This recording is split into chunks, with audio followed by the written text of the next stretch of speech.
Vill einhver gefa okkur þumalöp? Já, ok, ljómandi. Heyrðu, þá skulum við nú bara ýta þessu úr vör. Góðan daginn, góðu gestir á þessum sameiginlega fundi okkar í menningar, nýsköpunar og háskólaráðuneyti og utanríkisráðuneyti. Þar sem við ætlum að kynna samráð vegna ESB-áætlana 2028 til 2034. Það mér sann ánægja að bjóða ykkur velkomin. Þið vitið væntanlega flest að Ísland hefur verið virkur þátttakandi í evrópskum áætlunum allt frá gildistöku EES-samningsins fyrir rúmum 30 árum síðan og þær hafa náttúrulega á þessum tíma haft gríðarlega mikil áhrif á mótun samfélagsins og stefnu stjórnvalda á fjölbreyttum málefnasviðum. Stór hluti þjóðarinnar hefur með einum eða öðrum hætti tekið þátt í eða notið ávinnings af fjölþjóðlegu samstarfi. Þar má meðal annars nefna nemenda- og starfsmannaskipti sem hafa hreinlega umbylt starfsumhverfi íslenskra menntastofnana. Fjölþjóðleg rannsóknarverkefni hafa opnað ómæld sóknarfæri fyrir íslenskt vísindafólk og eflt innlent doktorsnám. Og við skulum ekki gleyma fjölbreyttum listviðburðum og öflugri íslenskri kvikmyndagerð sem hafa styrkt menningu og listsköpun í landinu. Auk þess hafa íslenskt fyrirtæki öðlast mikilvægar viðskiptatengingar og aðgangað fjármögnun sem hefur gert þeim kleift að starfa og dafna á innri markaði Evrópusambandsins. Tilefni fundarins í dag er opið samráð sem birt var í samráðsgátt stjórnarráðsins fyrir rúmri viku síðan. Markmiðið með því er að leita til hagsmunaaðila og almennings varðandi áframhaldandi þátttöku Íslands í samstarfsáætlunum næsta tímabils sem að hefst árið 2028 og stendur til 2034. Síðastliðið sumar þá lagði Evrópusambandið fram tillögur að nýjum áætlunum sem að fela í sér verulega breytingar frá núverandi fyrirkomulagi. Við í menningar, nýsköpunar og háskólaráðuneytinu höfum á undanförnum mánuðum unnið að ítarlegri greiningu á áhrifum þessara tillagna fyrir Ísland í nánu samstarfi við utanríkisráðuneytið og viðeigandi fagráðuneyti. Í þeirri vinnu hefur verið lögð rík áhersla á að fá fram sjónarmið hagsmunaaðila þau tækifæri og áskoranir sem kunna að felast í nýjum og breyttum áætlunum. Við viljum byggja á reynslunni af núverandi þátttöku, jákvæðri sem og neikvæðri og út frá því veita ríkisstjórn og Alþingi trausta og vel rökstudda ráðgjöf. Slík ráðgjöf er nauðsynleg, ekki síst í ljósi þeirrar miklu fjárfestingar sem að þátttakan krefst af hálfu stjórnvalda. Við höfum mikla trú á að fyrirkomulag þessa fundar mælist vel fyrir og með því að halda hann í formi netfundar frekar en staðfundar vonumst við til að ná til sem flestra hvar sem að þið kunni nú að vera stödd. Ég vil segja bara rétt í lokin leggja áherslu á að við vonum að fundurinn í dag verði upphafið að virku og gagnlegu samtali við ykkur þá hvort og með hvaða hætti Ísland eigi að sækjast eftir þátttöku í nýjum samstarfsáætlunum Evrópusambandsins á komandi árum.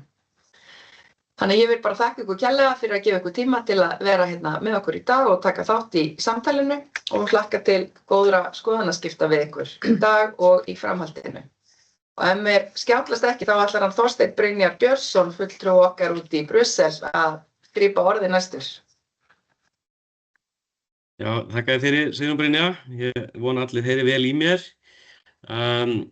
Eins og Sigrún Brynja segir þá heiti ég Þorsteinn Brynjar Björnsson og ég starfa í menningar, nýsköpunar og háskólaráðuneytinu og staðsettur í Brussel og mitt hlutverk þessar mundir er að samræma mat innan stjórnarráðsins á tillögum framkvæmdastjórnarinnar sem að, eins og nefnt var, voru birtar síðastliðið sumar og eins og þið munið sjá hér í dag að þá hefur þetta kallað á aðkomu fjölda sérfræðinga víðs vegar innan stjórnarráðsins til að meta mögulega þátttöku Íslands og sem sagt með hvaða hætti við viljum tengjast nýjum áætlunum og eins og nefnt var þá eru heilmiklar breytingar sem að virðast vera í farvatninu.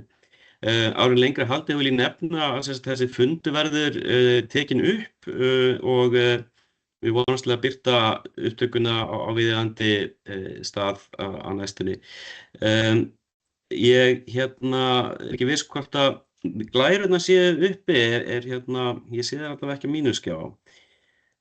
Sjá, Þær eru uppi. þær eru uppi. Við sjáum þau allavega næður. Ok. Heyrðu, allavega, ég sé þær ekki, en ég mun sem sagt, ég ætla bara að opna mínar glæru sem ég er með hérna. Það er samt gott að vita ef engin annar sér glærur nema bara við í rýminu. Jú, við Ég sé sjáum. þær allavega. Flott. Ok, það þarf alltaf að vera eitthvað smá teknileg atriði hérna. Má sjá, augnablik. Skil ekki að fyrir, já, hérna sé þetta. Já, sem sagt, ástæðan fyrir við erum að boða þennan fund núna er að það voru sem sagt, var gefin út ný langtíma fjármálaáætlun Evrópusambandsins síðastliðið sumar í júlí og samhliða því að þá leggur framkvæmdastjórn Evrópusambandsins fram tillögur að nýjum samstarfsáætlunum á ýmsum sviðum. Og þessar áætlanir, tímaramminn, hann fer saman við tímabil fjármálaáætlunarinnar og sem sagt, tímabilið verður 2028-2034.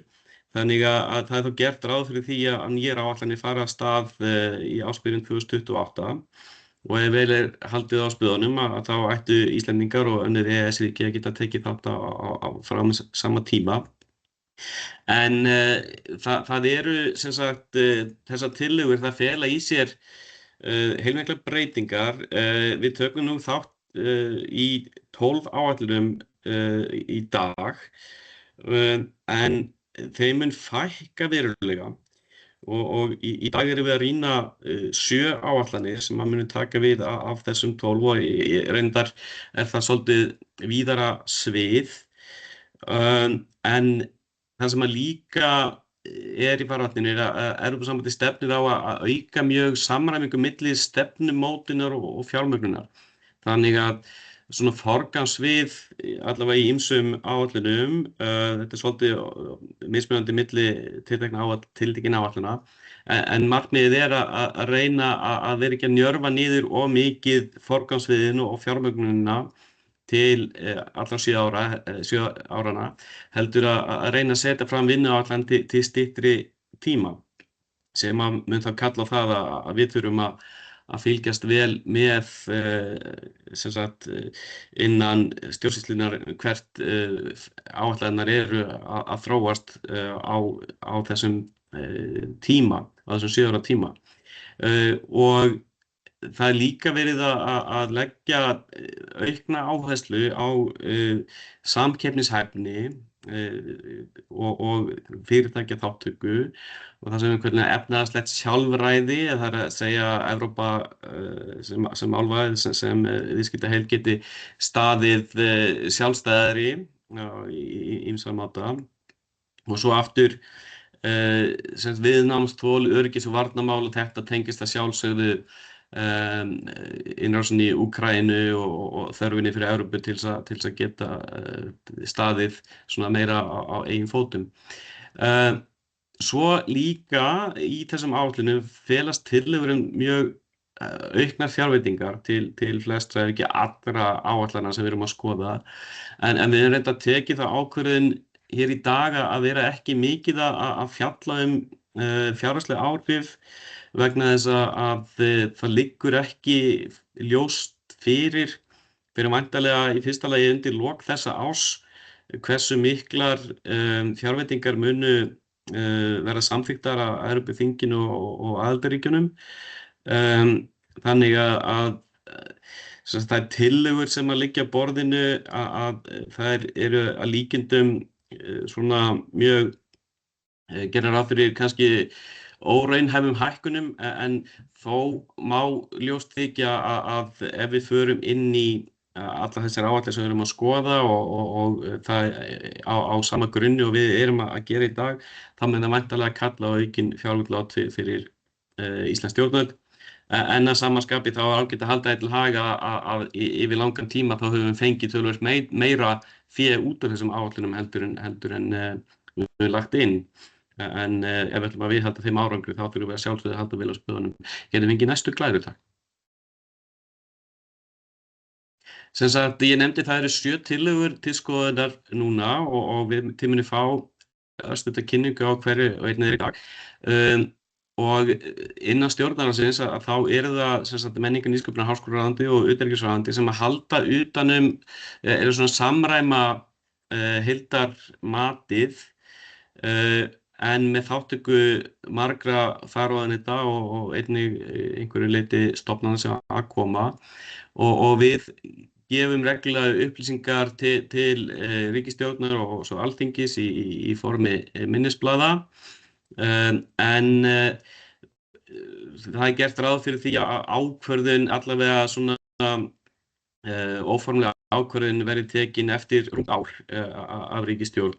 Það fer að sjálfsögðu eftir því líka hvenær liggur fyrir hvað þátttakan muni kosta og þess háttar en það gert ráð fyrir því í EES-samningnum að það sé tilkynnt í febrúar inn í hvað áætlanir við hyggjumst fara inn í.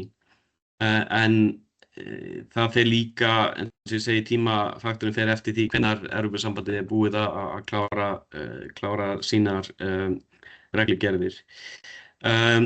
Hagsmunamatið skiptir náttúrulega gríðarlega miklu máli og við erum náttúrulega að byggja á reynslunni og sem við höfum haft og svo þurfum við líka að horfa á tækifæri á þessum nýju áherslusviðum eins og ég nefndi samkeppnishæfni og líka þá til að mynda tækni með tvíþætta notkunarmöguleika eða dual use inn í varnarmálin og allt þetta sem liggur ekki alveg ljóst fyrir okkur og í þessu samhengi þá skiptir gríðarlega miklu máli að vera í góðu samráði við hagsmunaaðila og það þess vegna sem við erum að boða til þessa fundar hér í dag til þess að við skulum segja hefja aukið samráð við hagsmunaaðila og það gaman að sjá hversu margir skráðu sér til fundarins hér í dag og eins og var nefnt að ég mætti fá næstu glæru að þá sem sagt höfum við sett af stað inn í samráðsgátt stjórnvalda þetta opna samráð þessar 7 tillögur og ég vil þó segja að hérna á fundinum í dag þá verður ekki ítarleg kynning á innihaldi hverju einna þeirra heldur munum við svona bara fara yfir helstu kannski breytingar og áskoranir og svona það sem að við teljum mikilvægt að draga fram á þessu stigi. Það sem birt í gáttinni eru fyrst og fremst reglugerðar tillögurnar að áætlunum sjálfum. Það ég gerir mig grein fyrir að það kannski endilega alltaf auðvelt að lesa í gegnum þau skjöl en þá vil ég benda það líka til fyrir það sem að hafa áhuga að senda umsagnir mikið ítarefni á netinu, jafnvel umsagnir hagsmunaaðila annarra og kynningar frá framkvæmdastjórninni og ýmsum þannig að þó svo að við séum í samráði þessar reglugerðar tillögur að þá getið fundið ýmislegt efni á netinu til þess að svona rýna og byggja ykkar input á eða innlegg. Það verður tekið við umsögnum til 12. mars í þessu samráðsferli og við svo sem látum það í hendurnar á hverju með hvaða hætti þið viljið leggja fram ykkar innlegg, hvort það sé þá hverja eina áætlun fyrir sig eða hluta þeirra eða allt í heild eða hvernig það er bara allt saman opið. En ég vil þó líka leggja áherslu á það að þó svo að þetta samráðsferli formlega standi yfir til 12. mars þá þýðir það ekki að við ætlum ekki að vera í frekara samtal við hagsmunaaðila að vonandi getum við byggt á því sem kemur inn og jafnvel þá í kjölfarið átt tilhliða fundi eftir því sem tilefni stendur til eða hugsanlega boða til frekari funda einstakar áætlanir eitthvað þess háttar. Þannig að já, við leggjum bara mikla áherslu á það að vinna þetta vel í samræði við hagsmunaaðila. Næsta glæra takk. Bara örstutt núna skipulag þessa fundar. Þetta eru þær áætlanir sem við ætlum að kynna og hverjir muni kynna þær. Í þessari röð samkeppnisefnissjóður Evrópu, það European Competence Fund, það Úlfar Gíslason hjá Menningar, nýsköpunar og háskólaráðuneyti.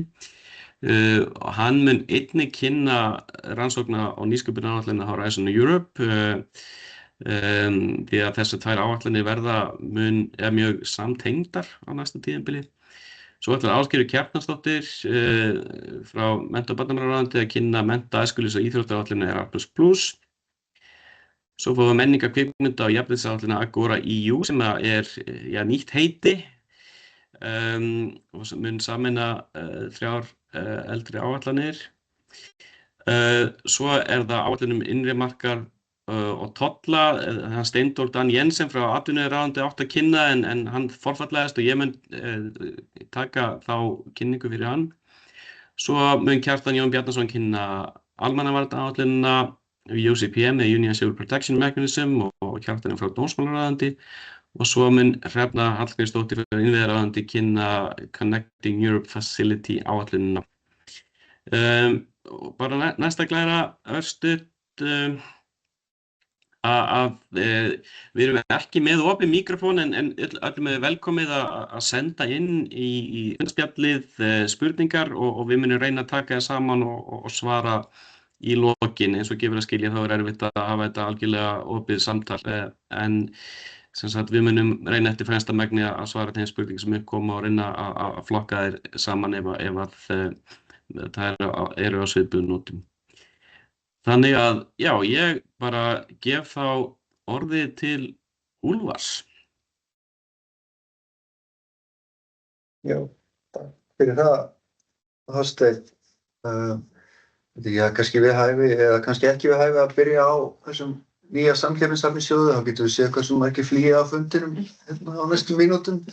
Þetta langflóknasta og erfiðasta áætlunin, það kannski bara spilum við fara beint á næstu glæru.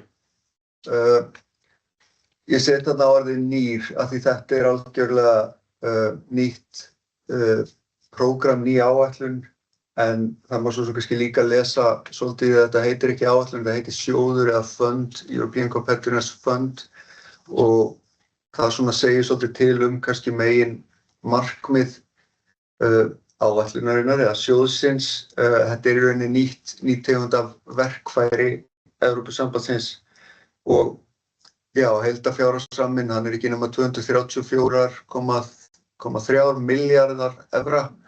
Þannig að þetta er gríðarlega stórt dæmi sem er kannski svolítið erfitt fyrir okkur hérna á Íslandi að átta okkur á skalanum.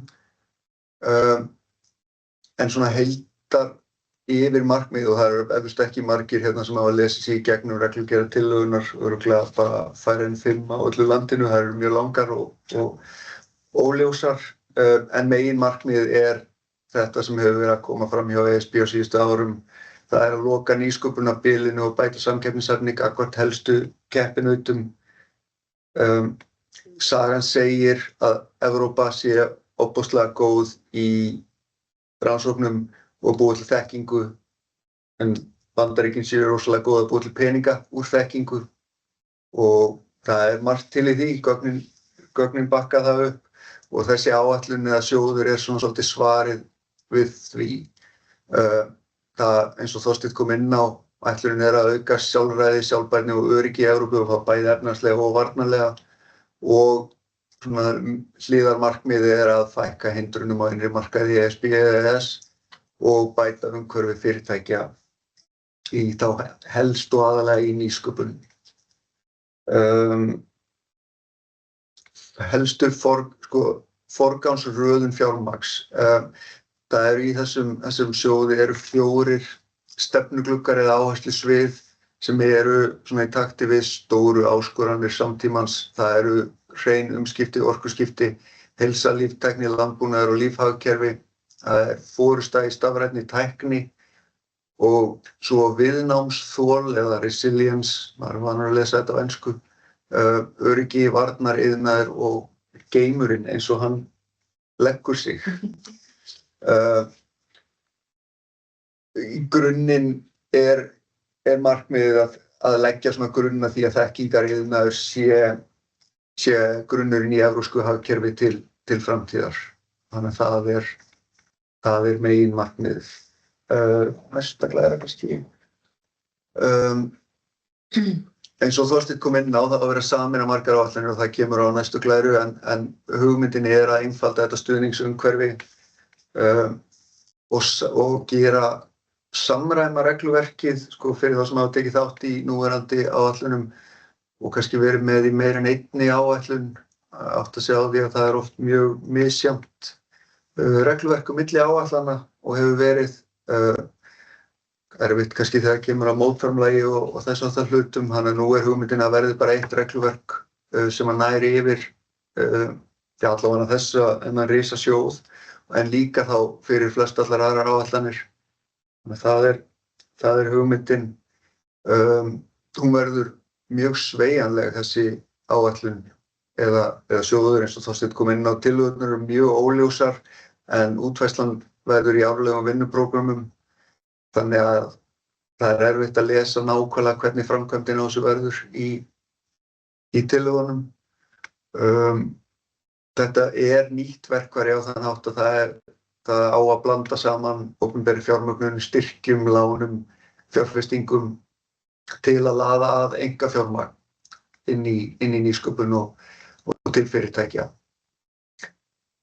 Og eins og Þorsteinn líka minntist örstutt á og ég kem kannski betur að eftir þá sem sagt verið að horfa til samfelldar fjármögnunar frá hugmynd að heimsyfirráðum í gegnum allan líftíma verkefna og þess vegna Horizon Europe nátengd þessari áætlun að því Horizon á að dekka sem sagt grunnrannsóknir og hagnýtarannsóknir og svo hugmyndin að það er búið að tala að komast yfir dauðadalinn í fjárfestingum hjá fyrirtækjum, það er búið að tala þetta í allavega 20 ár, en nú á loksins að ná því fram með þessari blönduðu leið og brúa bilið á milli rannsóknar og nýsköpunar og svo skölunar og markaðssóknar fyrirtækja í nýsköpunargeiranum. Eitt af því sem að kemur fram í tillögunum líka samkeppnishæfnisjóðinn þetta nýja samkeppnishæfni samhæfingartól, eins og ég kýs að kalla það, Competitiveness Coordination Tool eða bara CCT, sem einfaldast,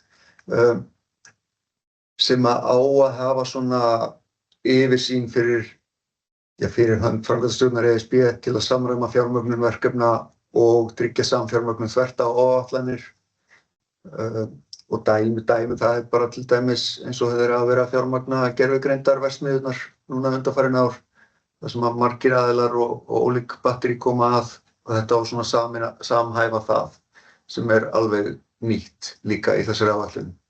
Og svo kannski síst punkturinn þessari glæru eins og Þorsteinn minntist einnig á að þetta miklu pólitískari áætlun og pólitískara áætlana tímabil líka, þannig að það verður mikið svona stefnumótandi stýring á því hverju verður auglýst eftir eða fjárfest í eftir þörfum. Inn í þennan sjóð eru 14 áætlanir að sameinast og þar af 7 sem Ísland hefur átt aðild að og á aðild að á núverandi tímabili og eflaust margir þekkja. LIFE áætlunin, hún hefur stutt við innleiðingu og nýsköpun á sviði umhverfis og loftslagsmála og það svo kannski til að gera, hún sem sagt nýsköpunarhluti LIFE áætlunar mun fara inn í samkeppnishæfnisjóðinn, svona sá hluti sem stutt við innleiðingu á regluverki og gerðum og þess áttar mun líklega ekki fara í þennan sjóð, þannig að það sé á hreinu. EU for Health áætlunin, hún hefur stutt við og styrkt heilbrigðiskerfi Evrópuríkja og þar á meðal Íslands mjög vel. Digital Europe hefur stutt stafræna væðingu, netöryggi, reikningit og gervigreind og hefur líka, íslenskir aðilar hafa bara staðið sér rosalega vel að sækja þarna. European Space Program hefur stutt við innviði, athuganir og öryggi í geimnum og IRIS í öðruveldi hefur stutt við öruggar gerfinættatengingar og fjarskiptaöryggi og Ísland nú bara fyrst núna að koma inn í þessa áætlun. Og svo hefur InvestEU veitt lánaábyrgðir og betri kjör fyrir fyrirtæki og hefur svo áætlun hefur svolítið verið að komast á skrið undanfarin ár. Og svo þarna neðst Single Market Program, SME hlutinn sem hefur stutt við lítil og meðalstór fyrirtæki en einnig komið að söfnun hagtalna og öðrum þess áttar stuðningi. Mestarlega takk. Og svo fáið þetta myndrænt hérna og sjáu þið svona hvaða áætlanir renna inn í hvaða áherslusvið eða stefnuglugga. Ég ætla ekki að lesa þetta sérstaklega upp.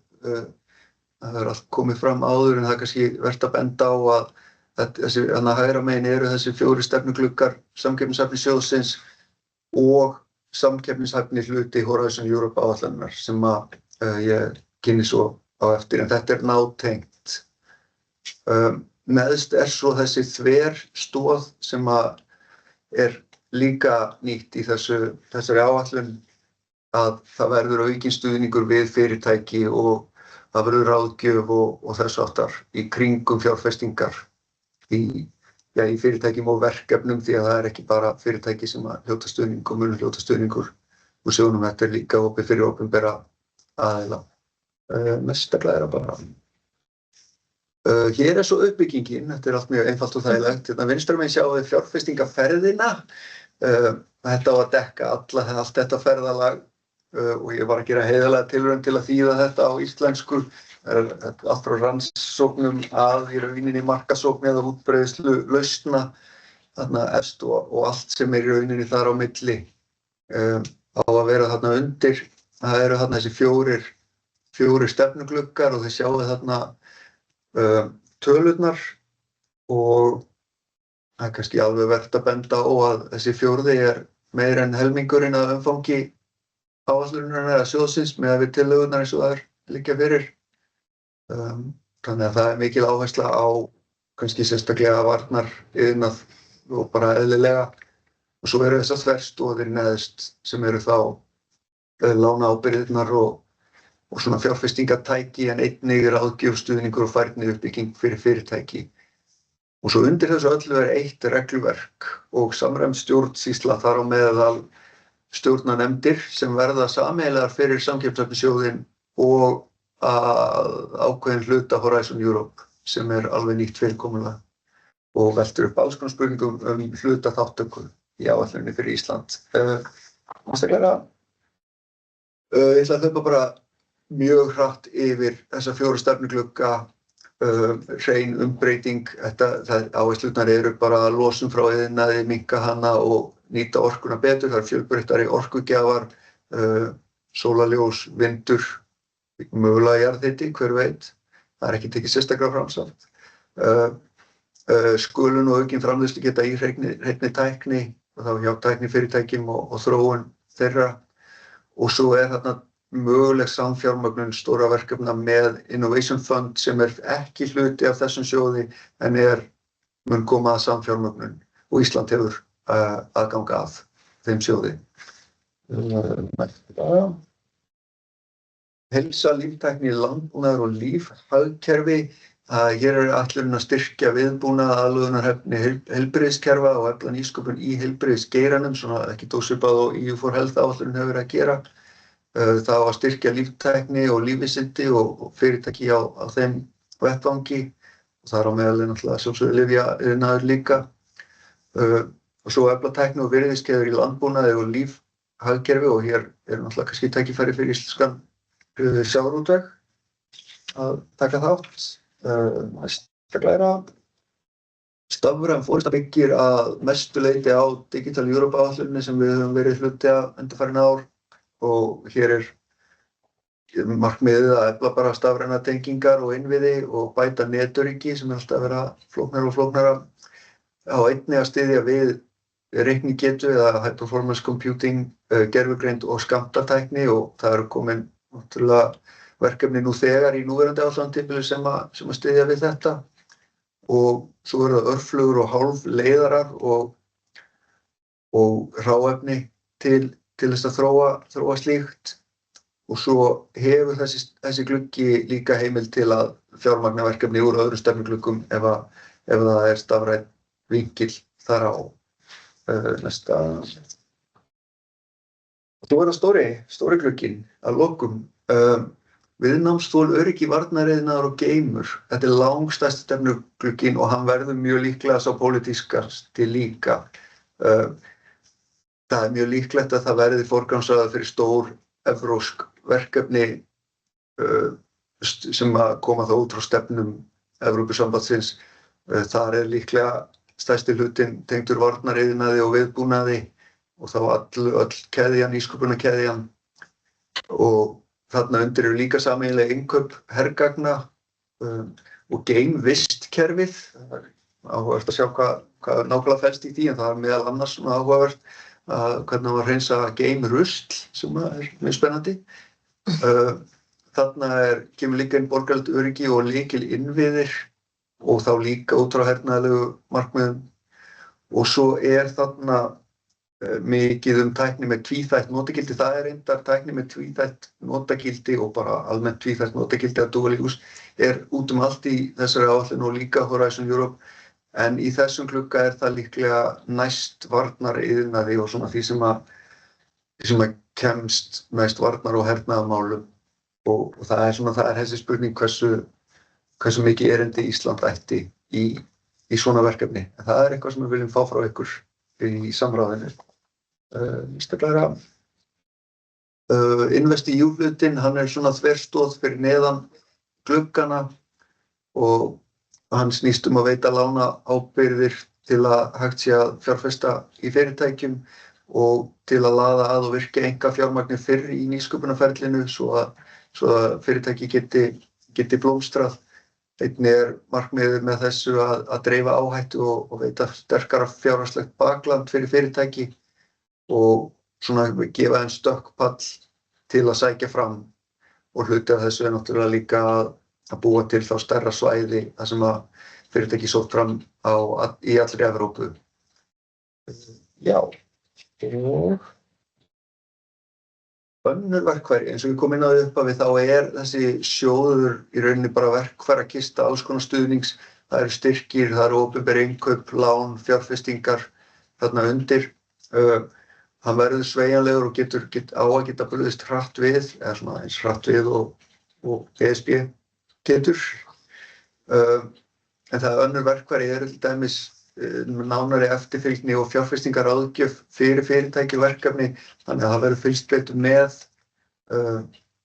og inn í þessu svona svokölluð tröppufjármögnun þar sem að fyrirtæki fá styrki og fjárveitingu af fjármagn til margra ára og þurfa að uppfylla ákveðna vörður til að fá meira fjármagn, þannig að það verður svona fylgst aðeins betur við með að hálfu ESB og svo þarna neðst og þá eins og náttúrulega við höfum séð bæði gegnum EU for Health, LIFE og Digital Europe áætlanirnar þá eru opinberir aðilar frekar stórir í að sækja styrki og það ætti ekki að breytast endilega með þessu nýja fyrirkomulagi. Já, síðasta glæra og hún náttúrulega svo lengsta því það eru margir óvissu þættir. Þegar maður lesi gegnum tillögu framkvæmdastjórnarinnar þá hún frekar óljós. Markmiðin eru skýr en framkvæmdin frekar óskýr. Það mikið rými fyrir sveigjanleika sem minnkar þá fyrirsjáanleika þáttakenda og þáttakuríkja í okkar tilviki. Það eins og Þorsteinn minntist að útfæra þetta árlega í gegnum vinnuáætlanir og þá það svona svolítið óvissa og líka aðkoma Ísland að mótun þeirra yrði kannski frekar óljós. Og svo eru heimildir til að fara fram hjá vinnuáætlunum ef virkilega þörf á og hér Evrópusambandið náttúrulega að horfa til þátta eins og Úkraínustríðsins og COVID og fleiri ófyrirsjáanlegra atvika. Svo heimild til að færa fjármagn á milli stefnuglugga sem að ekki ljóst heldur hvernig mun gerast en það verður bara eiginlega komið ljós. Tillögurnar bjóða upp á hlutaþátttöku ríkja utan ESB, ríkja eins og Íslands, en það ekki skýrt í tillögunum hvernig það myndi raungerast og hversu flókið það yrði sérstaklega því að áætlunum verður mjög tengt Horizon Europe áætluninni.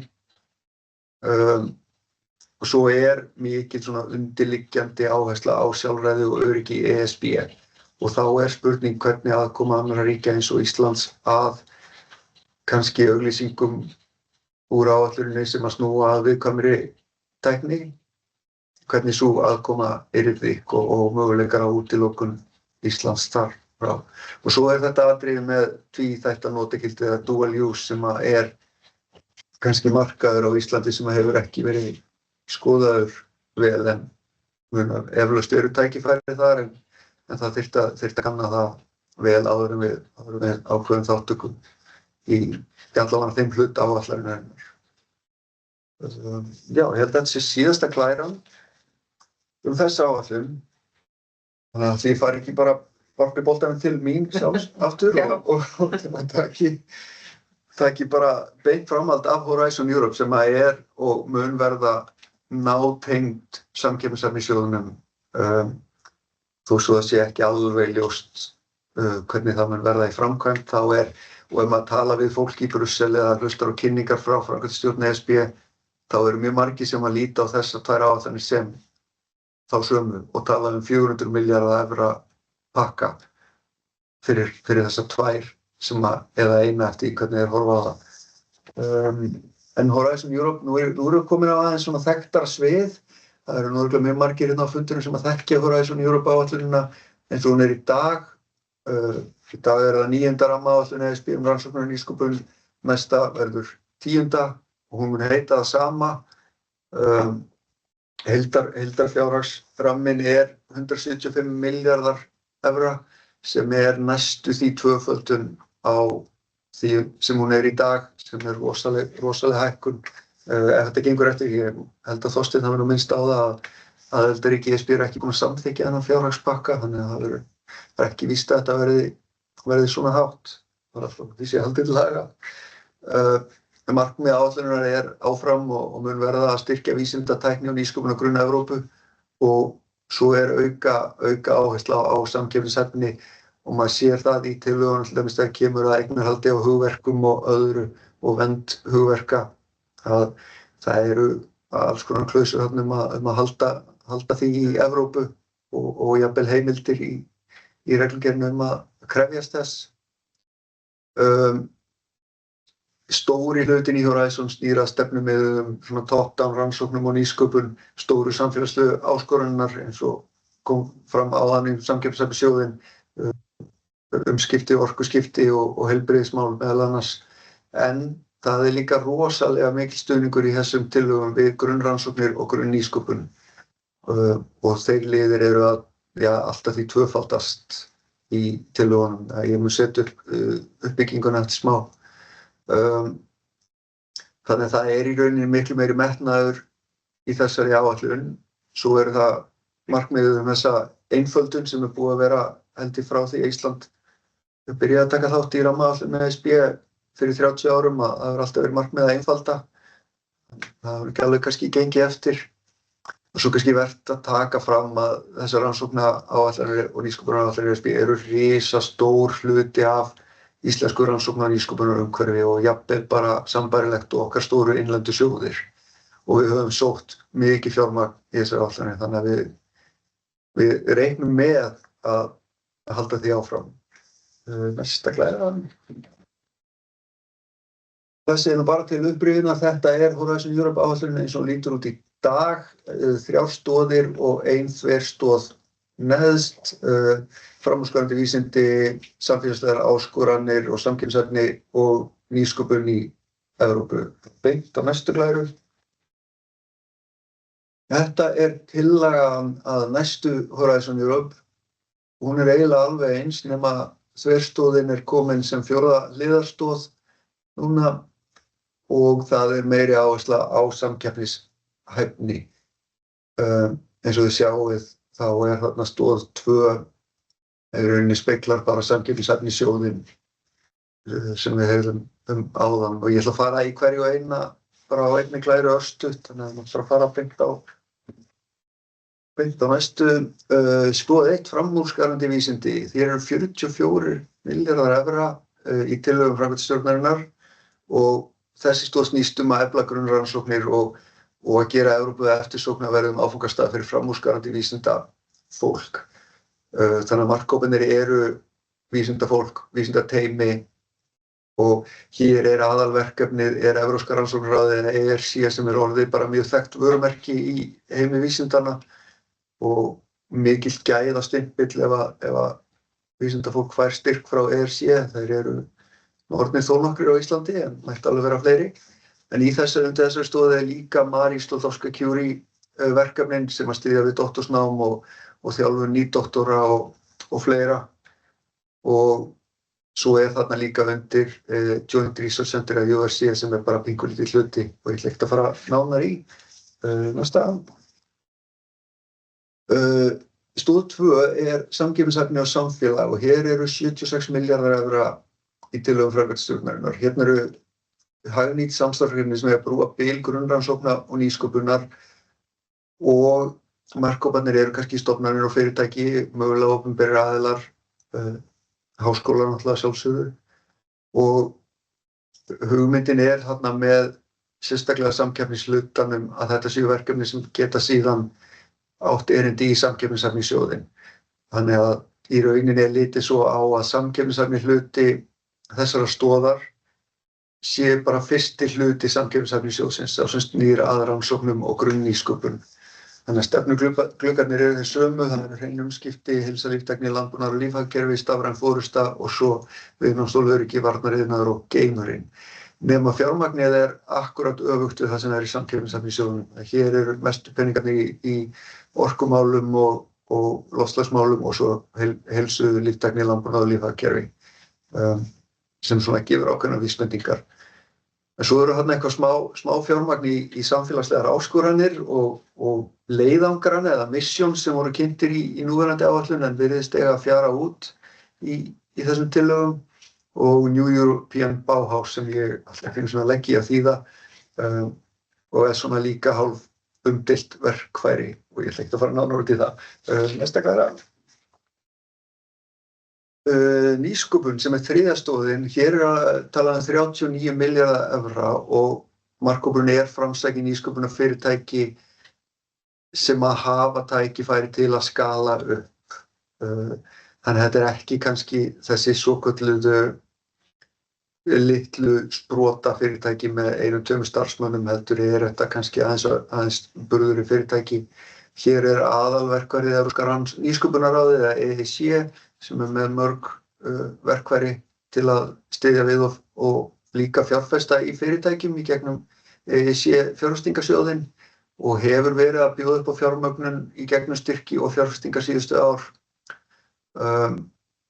Hugmyndin að styðja við byltingakennda nýsköpun og það áhersla á djúptækni og svona tvíþætt notagildi og hefur verið að koma aðeins í gegn núna á þessu síðustu 2 árum núverandi áætlunar og verður bara enn stærra í næstu áætlun.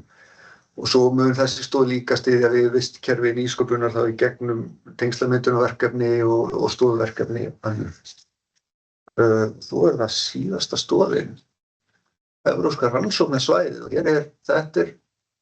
hér verið að spýta svolítið hressilega í og tillögurnar miða 16 milljörðum evra. Þarna undir sú áhersla á að skapa þetta svokallaða 5. frelsi eða frjálst flæði þekkingar og nýsköpunar á innri markaði ESB eða EES og þessi stoð á að styðja við stefnu og aðgerðaráætlun Evrópska rannsóknarsvæðið og Ísland tekur fullan þátt í því og hefur gert. En það sem nýtt í þessari stoð aukin áhersla á rannsókn og tækni innviði og núna mun áætlunin geta líka tekið þátt í að fjármagna uppbyggingu á innviðum, ekki bara notkun sem nýtt og ég held að sé þess verið fyrir Ísland að fylgjast vel með af því að það eru kannski getur þetta veitt okkur aðgang að innviðum sem við getum ekki byggt upp sjálf og svo þarna líka hluti sem snýr að uppbyggingu í ríkjum sem eru styttra á veg komin eða widening hluti sem eru þau land sem að koma inn í ESB svona síðustu 20 árum eða svo. Næstu Klara. Það sem breytist ekki í tillögum framkvæmdastjórnar frá núverandi áætlun að það áfram miðað við að samkeppni og mat á umsóknum byggja á gæðum og umsóknir þurfa að innihalda gæði eða excellence, áhrif og framkvæmd og þetta spilar allt saman í umsóknum. Það áfram mikil stuðningur við grunnrannsóknir sem ég veit að margir á Íslandi fagna. Það hefur verið svona einn vinsalasti hluti áætlunarinnar. Það verður áfram 100% fjármögnunarverkefna og 25% fastukostnaður ofan á fyrir eiginlega alla nema hagnaðardrifin stór fyrirtæki nálægt markaði sem ég hafi ekki verið að sækja mikið frá Íslandi. Og svo eru þessi grunngildi sem að munu undirbyggja áfram áætlunina, opin vísindi, opin gögn, kynjajafnrétti, ábyrgar rannsóknir og fleira í þeim dúr. Næsta.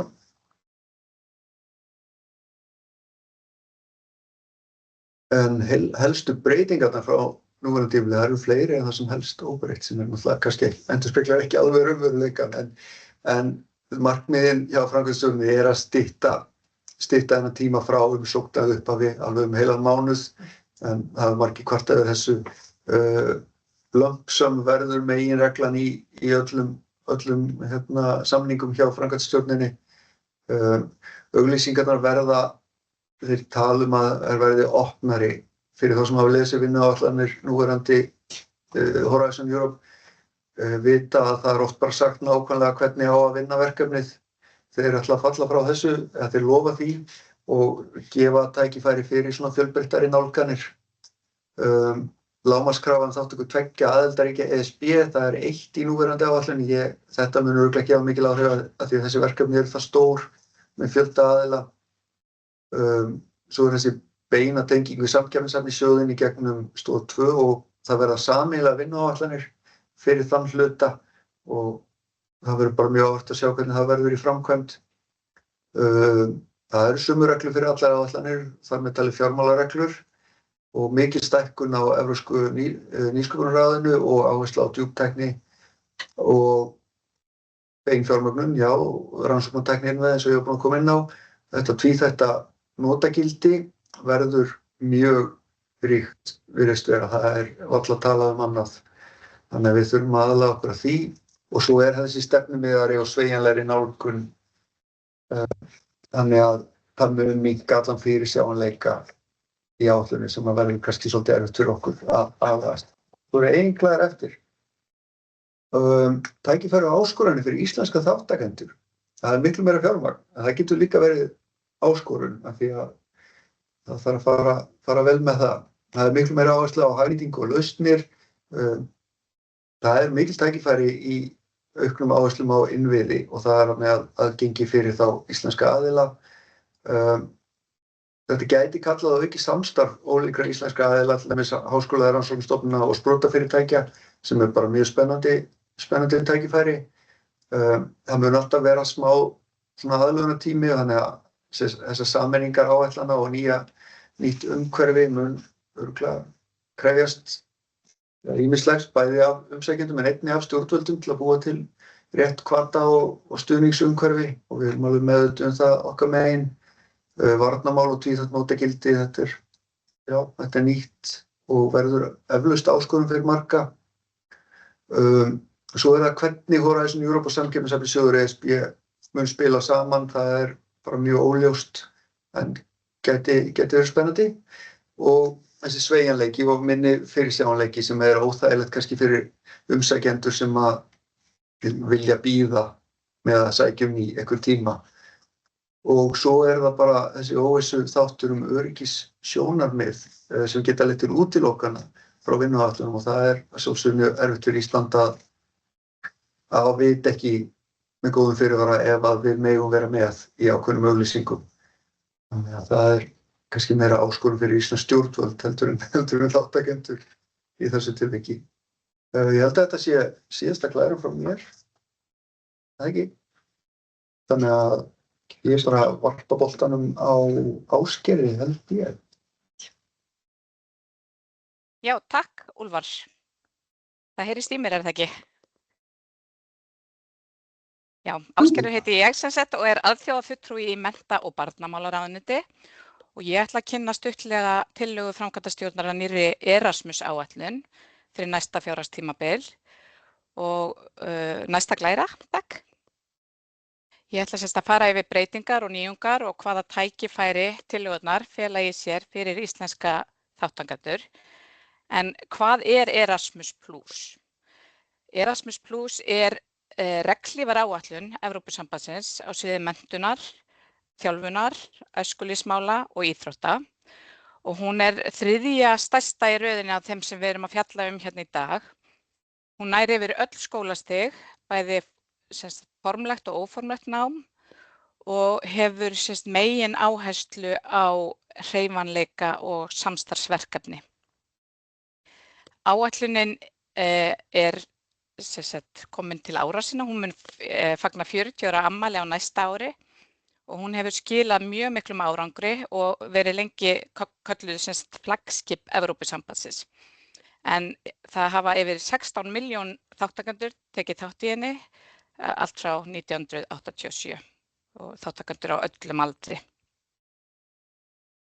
En tillagan sem birtist í júlí, hún byggir á reynslu fyrri tímabila, samráði við hagaðila og áhrifamati ESB og markmiðið að gera áætlunina skýrari, einfaldari og markvissari og það einmitt í takt við niðurstöður úttektar sem að íslensk stjórnvöld fólu KPMG vinna hér á landi á áhrifum Erasmus+ hér.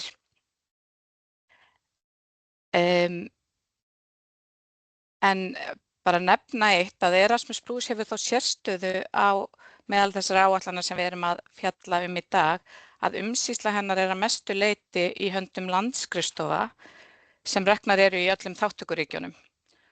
Og þessi áhersla endurspeglast áfram í tillögum framkvæmdastjórnarinnar, en það gert ráð fyrir að 80% áætlunarinnar verði áfram í umsýslu landsskrifstofa og endur það talið lykillinn af árangri áætlunarinnar hingað til að hafa hana svona nálægt borgurunum. Og það hefur skipt mjög miklu máli hér á landi líka. En áætlunin ætlað að bregðast við áskorunum samtímans eins og færniskorti, stafrænum og grænum umskiptum, lýðræðislegum áskorunum og ójöfnum tækifærum til náms. Næsta glæra, takk. Já, og ég gleymdi að nefna að menntun, æskulýðsstarf og íþróttir eru því skilgreind sem lykilverkfæri til að bregðast við þessum áskorunum. En að markmiðunum, meginmarkmið áætlunarinnar eru hér í 5 punktum. Það að efla færni fólks alla ævi til náms, starfa og virkrar þátttöku í samfélaginu, að styrkja lýðræði og borgaravitund, þar sem þáttaka ungmenna og samfélagsleg segla eru sett skýrar fram en áður. Það áfram lögð mikil áhersla á inngildingu og jöfn tækifæri, sérstaklega fyrir fólk með færri möguleika. Það áhersla á gæði og nýsköpun í menntun, æskulýðsstarf og íþróttum. Áætlunin á ekki bara að snúast fjölda ferða, heldur stefnt að langtíma áhrifum og síðan verður áfram stutt við samstarf og umbætur í menntakerfunum. Eins og myndin sýnir þarna vinstra megin, þá lagt til að fjárhagsrammi áætlunarinnar hækki 50% af nafnvirði. Það eru yfir 40 milljarðar evra samanborið við 26 á síðasta tímabili, en nú stefnt að svona jafnari dreifingu fjármunanna yfir 7 ára tímabilið. Og við lítum á þetta sem skýran pólitískan stuðning við áætlunina og áframhaldandi uppbyggingu hennar. Næsta glæra. En hverjar eru helstu breytingarnar sem þáttakendur munu finna mest fyrir? Það kannski einna helst að nefna að verði einfaldari uppbygging og skýrari áherslur. Áður voru Erasmus+ og sjálfboðaliða áætlunin European Solidarity Corps 2 aðskildar áætlanir, en nú verða þær sameinaðar í eina og með það markmiði að einfalda aðgengi og minnka stjórnsýslubyrðina. Til að ná þessum markmiðum áætlunarinnar þá verður hún byggð á 2 stoðum, annars vegar á námstækifærum fyrir alla og hins vegar stoð sem kallast hæfniuppbygging og stuðningu við stefnumótun. En áfram verður hreyfanleiki verður ennþá kjarni Erasmus+, en þar fellur undir hreyfanleiki nemenda, kennara, starfsfólks og einnig sjálfboðaliðastarfið. Og þá verða veittir nýir námsstyrkir í stefnumótandi greinum á háskólastigi. Það verður áfram stutt við umbætur í menntakerfum og svo verður skýr tenging áfram við evrópska menntasvæðið og færnistefnu Evrópusambandsins Union of Skills. Næsta glæra. En svona til að draga saman helstu nýjungar í tillögunum, þá það þessi sameining áætlanina, þær fara undir einn hatt sem við fögnum hér á landi allavega. Það verður mun einfaldara í framkvæmd. Síðan verða reglur einfaldari líka og stefnt að markvissari stuðningi við nýliða, smærri aðila og landsbyggðina. Það verður meiri áhersla á grunnfærni, sérstaklega á læsi, talnaskilning og stafræna færni og áherslu á þátttöku allra og sem fyrst og fyrr á ævinni. Það er ekki bara megin áhersla á háskólastigið, heldur það alveg frá vöggu til grafar í raun og veru. Mjög rík áhersla líka á sí- og endurmenntun. Og það stefnt að því að hver einstaklingur fái tækifæri til að upplifa Erasmus+ einu sinni á ævinni. Og ég nefndi áðan að það verða kynntir til sögunnar nýir styrkir í stefnumótandi greinum fyrir framúrskarandi háskólanema, til dæmis í STEM-greinum. En áætlunin líka ætlað að vera sveigjanleg og geta brugðist við óvæntum atburðum og nýjum áskorunum. Og hún hefur staðið sig hingað til mjög vel í þessu og það sannaði sig á síðastliðnum árum. Og einn punktur kannski viðbót sem ég langar að nefna að það líka stefnt að því að efla íþróttahlutann og færa umsýslu þess hluta meira til landsskrifstofa en verið hefur og þar verður áhersla á hreyfanleika íþróttamanna og þjálfara líka sem nýjung. Næsta glæra. En hvaða þýðingu hefur tillagan að nýrri samstarfsáætlun fyrir okkur? Fyrir Ísland hefur þátttaka í Erasmus+ skipt verulegu máli, bæði fyrir einstaklinga, stofnanir og samfélag. Yfir 40.000 Íslendingar hafa tekið þátt í áætluninni hingað til, við hófum þátttöku 92 og það hefur því umtalsverður hluti þjóðarinnar notið góðs af þátttökunni.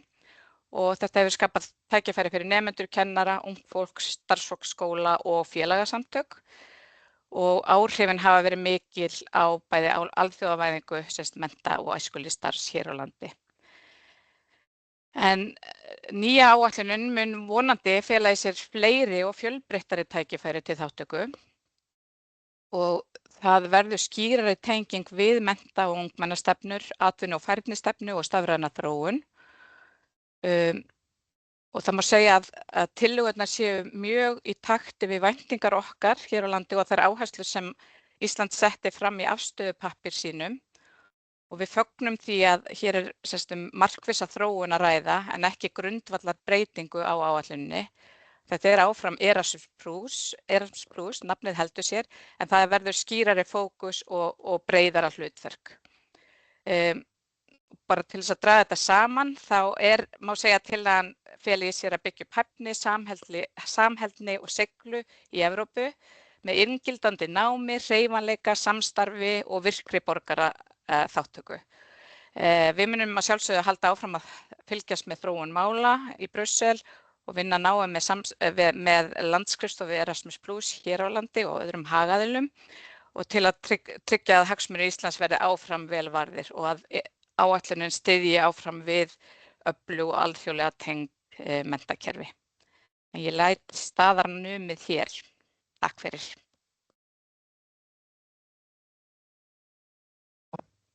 Þá bara tek ég orðið. Ég heiti Marta Nordal og ég er sérfræðingur hjá menningar, nýsköpunar og háskólaráðuneytinu og ætla að kynna hérna Agora sem að ég held að sé þýði torg. Svo við byrjum á því. Kemur latneska orðið. En áður en við kannski förum út í breytingarnar þá ætla ég bara aðeins að fara yfir það sem við erum stödd í dag, sem er í Creative Europe og á þessu tímabili til 27. Og Creative Europe, eins og þið vitið, flest kannski skiptist í menningu, kvikmyndir og markmiðlun og þver áætlun. Og Íslendingar að fá mjög mikið út úr media hlutanum og hefur verið skipt sköpum, myndi ég segja. þetta helst nú áfram að mestu leyti. En sem sem sagt, ef við förum yfir fjármagni sem Íslendingar hafa fengið út úr þessu, miðað við það sem við sett í, þá kostnaður ríkisins er áætlað 500 milljónir króna á tímabilinu og við höfum fengið hátt í 1,5 milljarð. Þannig að það sér það hver maður að þetta hefur margborgað sig og mikið fé að sækja í þessa áætlun. Sem dæmi verkefni sem hafa verið styrkt af Creative Europe bara svona til að gefa okkur smá svona mynd af stöðunni. Þá sjáum við þarna kvikmyndaverkefni sem eru mjög þekkt eins og Verbúðin og hvað það ófærð. Þannig að mikið af þáttaröðum og síðan líka samstarfsverkefnum, Reykjavík Dansfestival, alls kyns menningarverkefni, ólík fjölbreytt menningarverkefni hafa fengið úr sjóðnum. Það má kannski segja að þveráætlunin hafi verið svona minnst sótt í eða fengið úr en þessar sannarlega media og líka culture hlutum. Þá komum við sem sagt að Agora og þetta hún byggir á Creative Europe en það búið að bæta þarna við SERF hlutanum, SERF áætluninni sem að við Íslendingar höfum ekki tekið þátt í áður.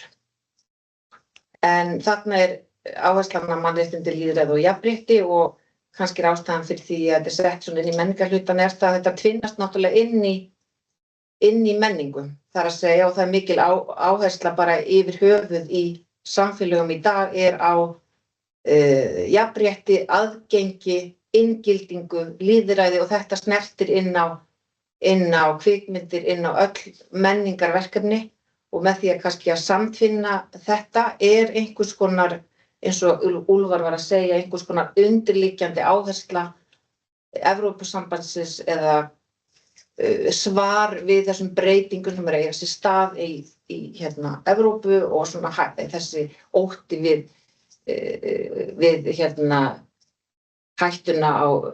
hættu við lýðræðið og jafnréttið og allt slíkt. Þannig að þetta svona kannski meikar en maður slettir einhvern sens að tvinna þetta saman.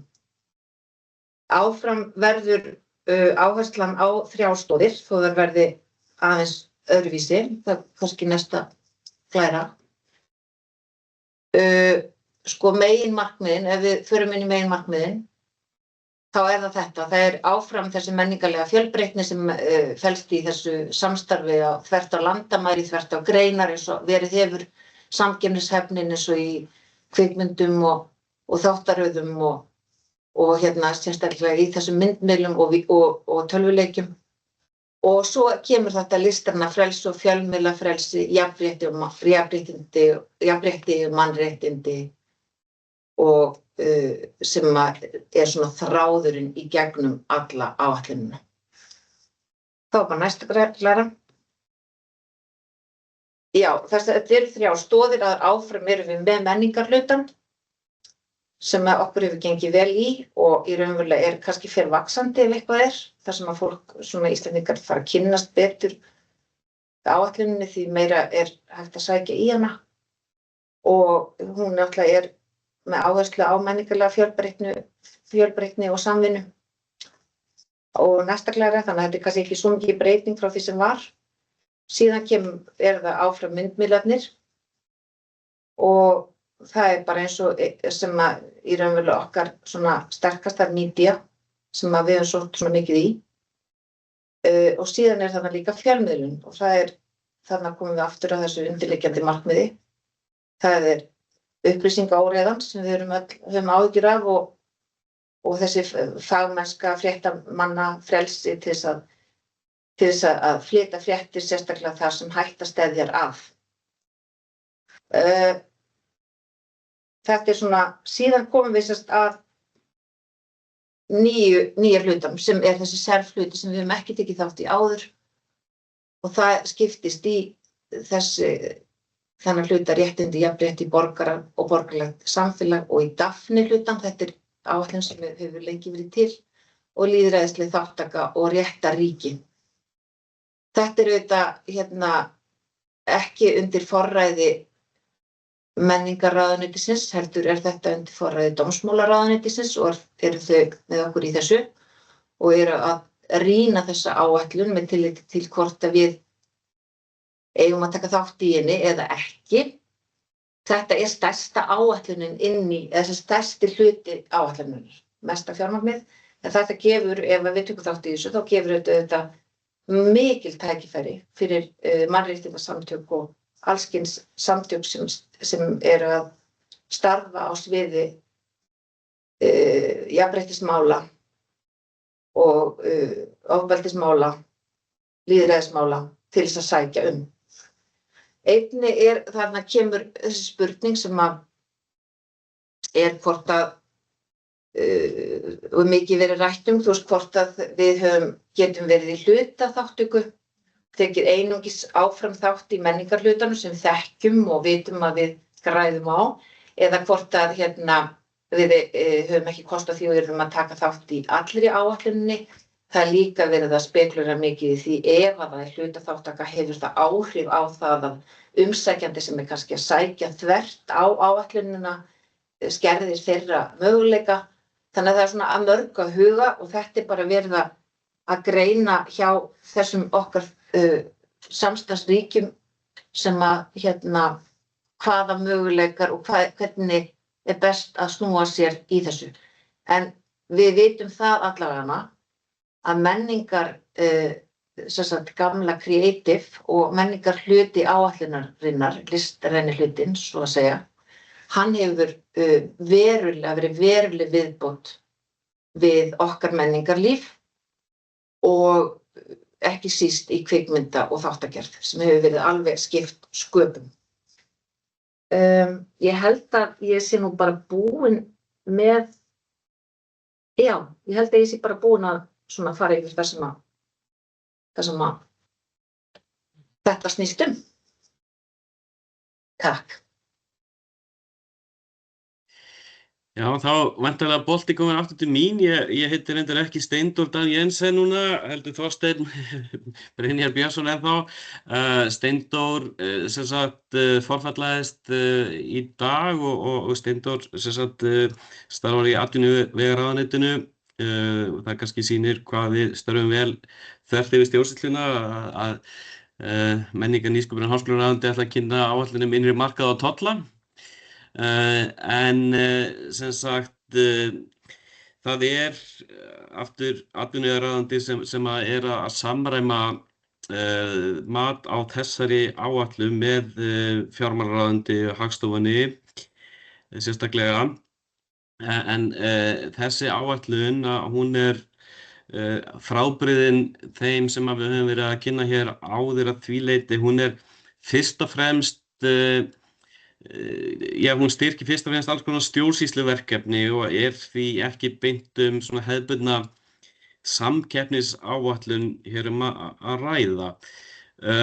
Og sem sagt, það eins og hefur verið kannski rauður þráður hérna í dag, þá verið að sameina áætlanir og Ísland hefur semst hingað til tekið þátt í svokallari Single Market Program og sem sagt sú áætlun allavega stærsti hluti þeirrar áætlunar eða áætlun með innri markaðsmál verið að sameina við áætlunum tollasamstarf, customs program, svo aðra skattasamstarf eða samstarf í skattamálum, taxation program og svo aðgerðir gegn fjársvikum eða anti-fraud program. Og kannski þeir sem að þekkja til að þeir sjá að kannski þessar áætlanir 3, 9 eða þær áætlanir sem við ekki tekið þátt í eru kannski svona svolítið fyrir utan gildissvið EES samningsins því að Ísland tekur ekki þátt í stærstum hluta tolla- og skattasamstarfi og anti-fraud eða styrki gegn fjársvikum snúa fyrst og fremst að því að vernda hagsmuni eða fjármuni Evrópusambandsins. Þannig að þetta vekur upp mjög álitnar spurningar sko, hvort að við ætlum að taka þátt eða með hvaða hætti við ætlum að taka þátt í þessari áætlun. En ef ég mætti fá næstu glæru að bara markmið þessar áætlunar sko bara almennt að þau eru að auka vægi og virkni samkynshneigðs innri markaðar og tollabandalagsins og standa vörð um fjárhagslega hagsmuni og efnahagslegt öryggi og sem sagt það var komið í veg fyrir og fjarlæga ýmiss konar viðskiptahindranir og skapa samstarf milli aðildarríkja og innleiða reglur og sjá til að þeim sé framfylgt að því sem að snýra að sem sagt innri markaðnum og tollabandalaginu. Ég fengi næstu glæru bara til að sýna hvernig þetta virkar í raun. Ég reyndar hérna kemur fjármagni bara til að sýna ykkur að þessi innri markaðs hluti sem að við höfum tekið þátt í, hann verður rétt rúm 40% af þessari nýju áætlun. Þannig að ef við ætlum að fara inn í þessa nýju hluta að það myndi þá þýða auknar fjárskuldbindingar en að sama skapi þurfum þá líka að skoða þau tækifæri sem að í þessu myndi leynast fyrir íslenska þátttakendur og það er ekki komin inn niðurstaða af þessu mati en þetta þarf svo að það er að nást þetta samkomulag líka við Evrópusambandið. Það er ekki sjálfgefið að við förum inn í áætlanir að hluta. Við þarf að semja það og þannig að við erum að velta öllum steinum með það hvernig og með hvaða hætti við getum tekið þátt í þessari áætlun. Næsta glæra takk.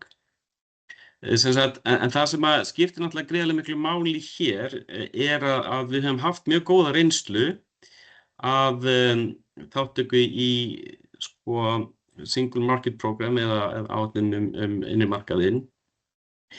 Og það er svona án þess að ég vilji vera ómikið að fókusera á hvað við leggjum inn og hvað fáum út þá höfum við verið að fá cirka tvöfalt eða ekki þrefalt tilbaka það fjármagn sem við erum að leggja hér inn en hér verður alltaf að leggja áherslu þá á að það er þetta afrakstuð verkefnina sem að skiptir mestu máli og þar kannski ber helst að nefna að Hagstofan hefur verið gríðarlega stór þáttakandi og fengið töluverða styrki og verið þáttakandi í evrópsku tölfræðisamstarfi. Neytendasamtökin eru hluti af evrópsku neytendanetinu, ICC-netinu, þar sem að neytendur sem að lenda í vandræðum vegna viðskipta við landamæri geta að leita aðstoðar. Þá á Ísland aðild að Solvit samstarfinu sem að aðstoðar einstaklinga eða fyrirtæki sem að telja að brotið hefur verið réttindi sínum á innri markaðnum og þannig að þeir geta leitað þá til utanríkisráðuneytisins hér og svo til að mynda höfum við aðganga gagnagrunnum viðurkenningu starfsréttinda og fleira. Þannig að þið sjáu að þetta eru svona öðruvísi verkefni heldur en þessar hefðbundnu samkeppnisáætlanir er að styðja. Og eins og gefur að skilja það sem að við erum náttúrulega mjög virkir þáttakendur á innri markaðnum í gegnum EES-samstarfið að þá skiptir gríðarlega miklu máli að halda áfram þessu samstarfi. En aftur, sko, eins og hefur verið nefnt að þá með þessa áætlun eins og aðra þá verðum við að kanna forsendur fyrir þessari hlutaþátttöku en til þess að forsendur séu fyrir slíku að þá verður þetta rökstyðja bæði sem sagt út frá gildissviði EES en líka gagnvart á íslensku stjórnvöldum að viljum ekki taka þátt í tilteknum hlutum áætlana ef að þau geta skapað okkur tækifæri og það er akkurat það sem við erum að greina og aftur eins og ég segi þá það atvinnuvegaráðuneytið og fjármálaráðuneytið, Hagstofa og fleiri sem eru svona að leiða þetta og síðan það menningar, nýsköpunar, háskólaráðuneytið og utanríkisráðuneytið sem eru svona til aðstoðar. Þannig að ég held að þetta er ekki örugglega síðasta glæran. Ég varpa þá boltanum yfir til Kjartans varðandi almenna varðandi áætlunina. Já, takk fyrir það. Já, ég heiti Kjartan og ég teymistjóri hjá Dómsmálaráðuneytinu og að vinna með málefni UCPM eða almannavarnaáætlun ESB. Ég ætlaði bara að reyna að fara hérna stuttlega yfir hvað þessi áætlun snýst og hvernig aðkoma okkar hefur verið að henni, auk þess að fara stuttlega yfir þær breytingar sem eru fyrirhugaðar. Þetta er eftir aldrei sértæk áætlun, en ég ætla að reyna að gefa ykkur einhvers konar yfirlitsmynd yfir hana, þannig séu einhverju nær. Ég held líka að tíminn hjá okkur fer að styttast, þannig að ég ætla að reyna að hafa þetta bara nokkuð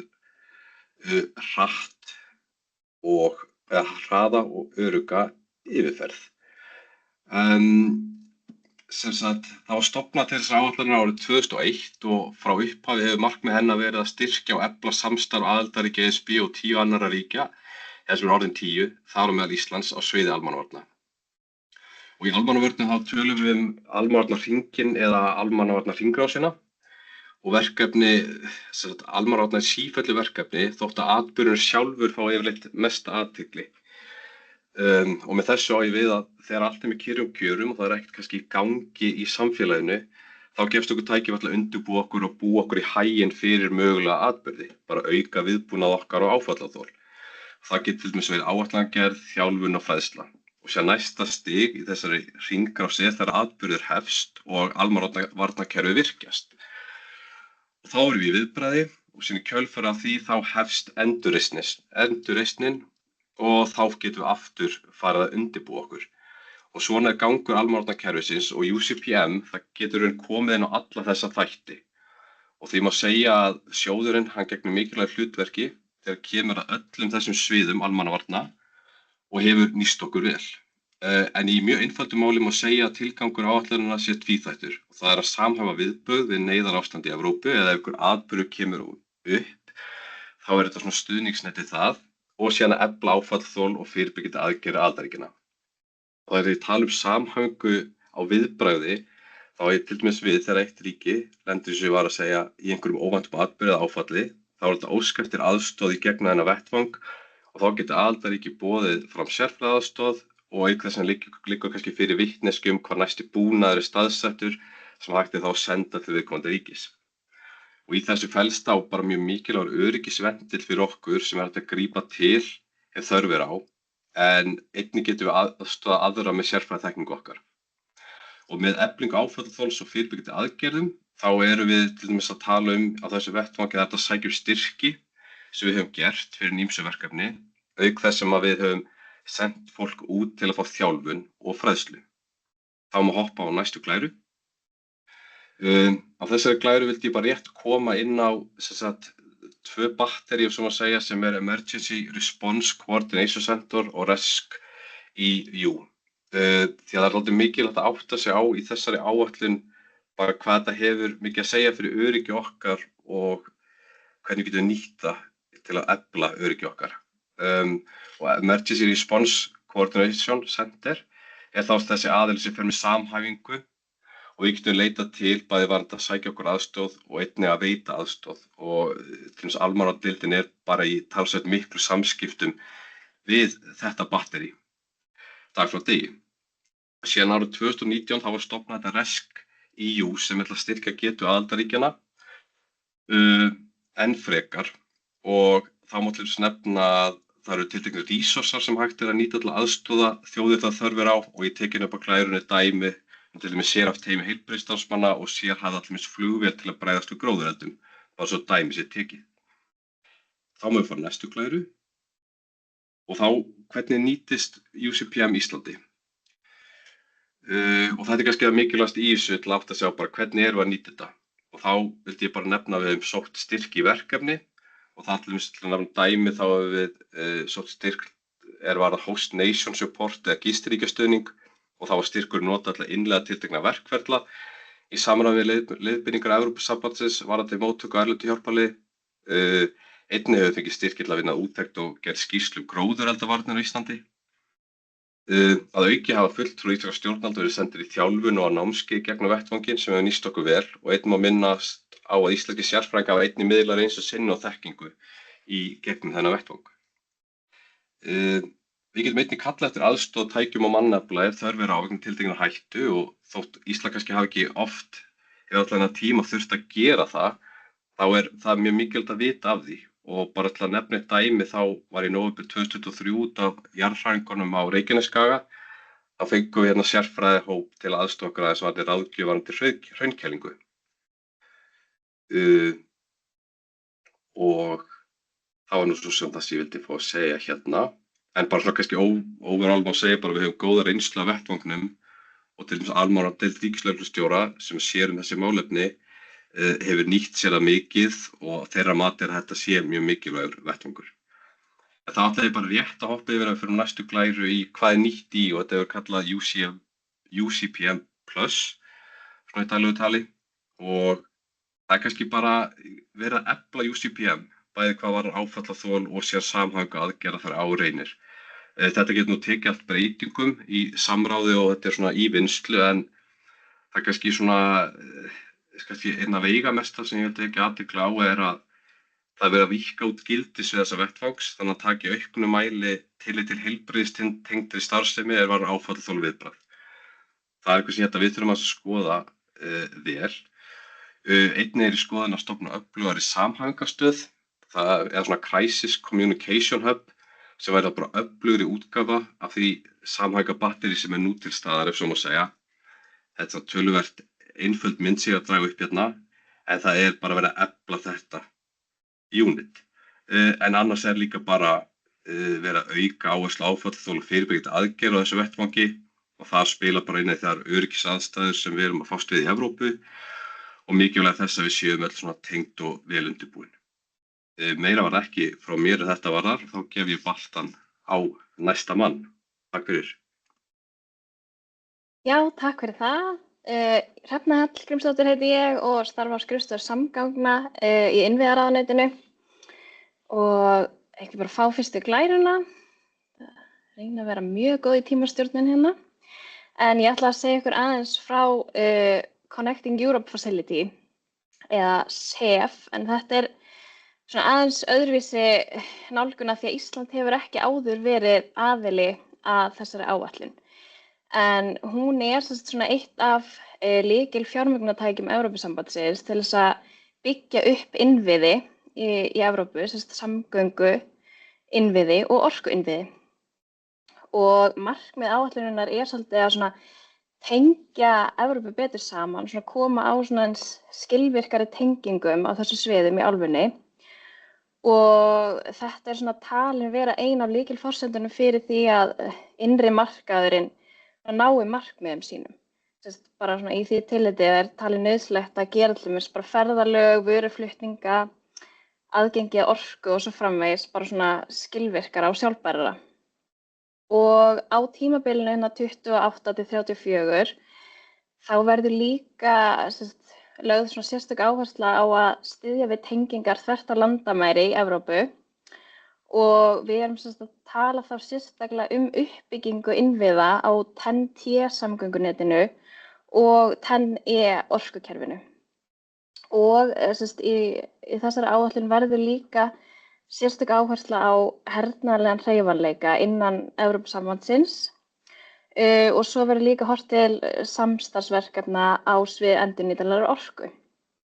Og þar verður svona sérstök forgangsröðun á svokölluðu verkefni sem eru svona Project of Common Interest eða Mutual Interest. Þetta eru svona verkefni sem eru talin auðvitað þjóna evrópskum hagsmunum en þau fela í sér þá svona gagnkvæman ábata á milli Evrópuríkjanna og ég mun aðeins fara yfir það eftir hérna á glæru svona hvernig verkefni það eru sem að hafa verið að hljóta styrki af þessari áætlun en það var flott að fá næstu glæru.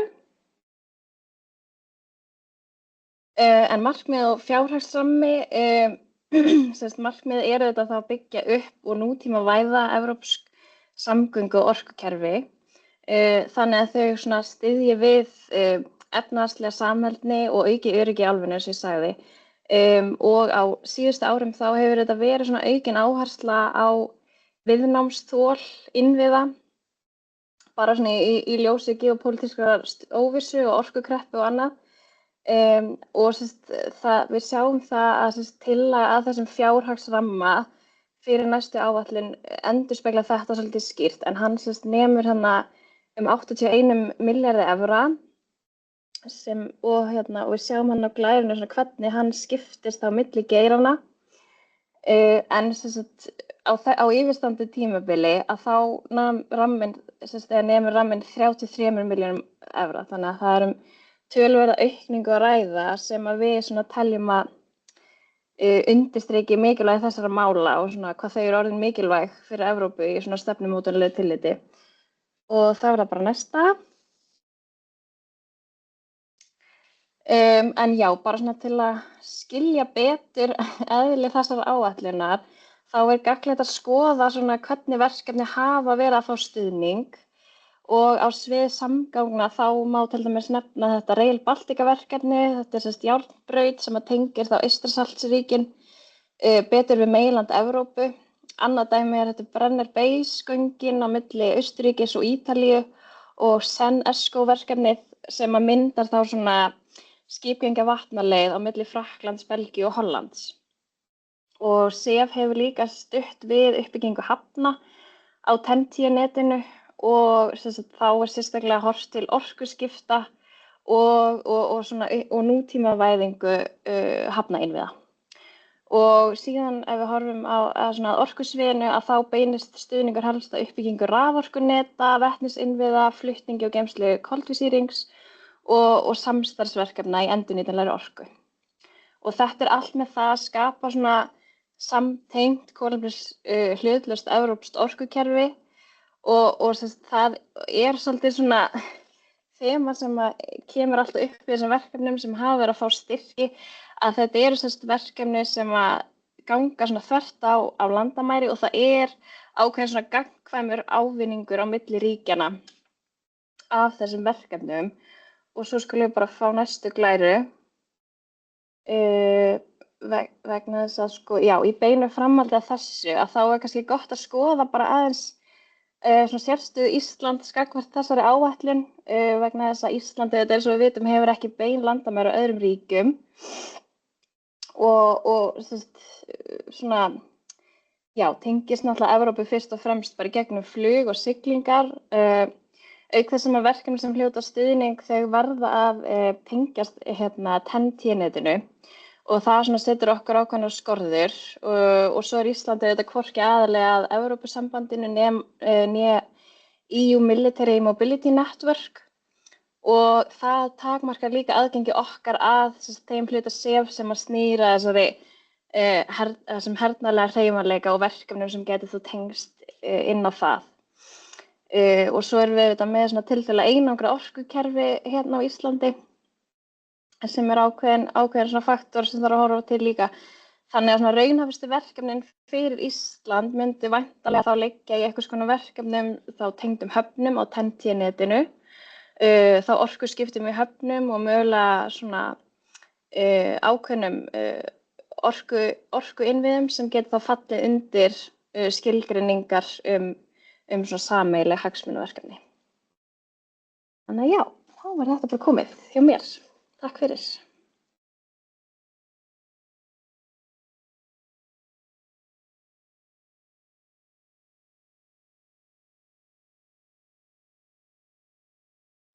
Já, það var komið að spurningum og svörum. Ég hef búin að sjá, held ég, 2 spurningar ef ég hef haft það rétt.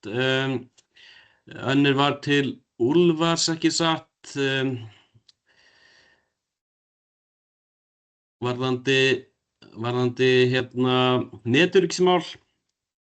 Já, ég get kannski staðfest að þetta rétt. Þetta í þessum stefnuglugga 4. Ég held ég hafi verið með þetta á glærunni nefnilega fyrir stefnuglugga 3, en netöryggi tengist öryggismálum og þar leiðandi undir stefnuglugga 4, meðan gluggi 3 þá kannski meira tæknilegi hlutinn og stafræni hlutinn, en öryggið sem felst í netöryggi í glugga 4. Jú. Og var önnur spurning til Kjartans, passar það? Já, það var varðandi sérgerðina, var það ekki?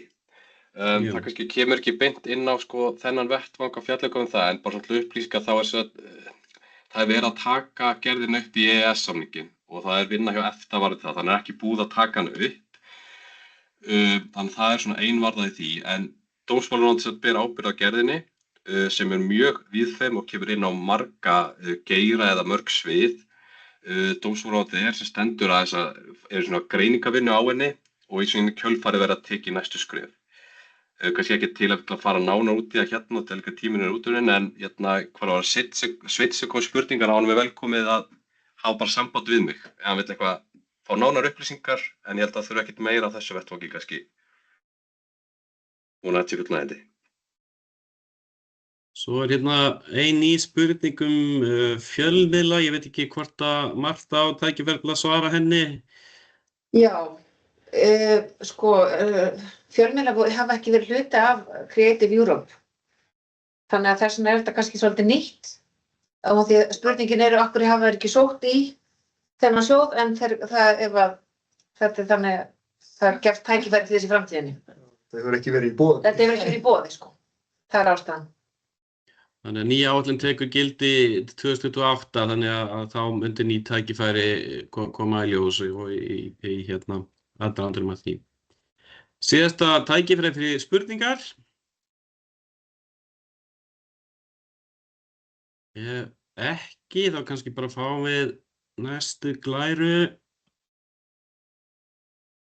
Þá held ég bara leggja áherslu á að tilgangur fundarins að kynna þetta opna samráð. Eins og þið sjáið að þá eru margar spurningar sem brenna á okkur og við erum ekki með svör við öllu. Þess vegna er mjög gott ef að við getum fengið athugasemdir eða sem sagt aðstoð ykkar hagsmunaaðila við að greina þessar áætlanir, hvað hefur gert vel í núverandi áætlunum, hvaða áskoranir við stöndum frammi fyrir varðandi þær nýju, og þannig ég hvet ykkur til að senda inn umsagnir í þetta opna samráðsferli, og aftur þá er þó opið til 12. mars. Ef það einhverjar frekari spurningar annarkvort til mín eða annara sem voru að kynna hérna í dag, þá vil ég gjarnan bara senda á mig línu thorstein.björnsson@mnh.is og ég kem því það áleiðis til þeirra sem er best til þess fallin að svara. Að öðru leyti þá bara vil ég takka ykkur kærlega fyrir. Já, ég sé að það var ein spurning. Við tóku, þessi fundur verður tekin upp eða hefur verið tekin upp og ég vonast til þess að við finnum sem sagt hentuga staðsetningu þar sem ég veit ekki hvort það sé hægt að setja inn á samráðsgáttina, en við finnum þessu stað og ég vænti þess að það sé hægt að dreifa kynningunni eða glærunum á þátttakendur. Þannig að, já, annars vil ég líka bara þakka kærlega þeim sem voru hérna að kynna. Þetta var allt mjög skýrt og skilmerkilegt og bara vonast til þess að við höldum samtalinu opnu og þetta sé, já, bara upphafið að góðu samráði.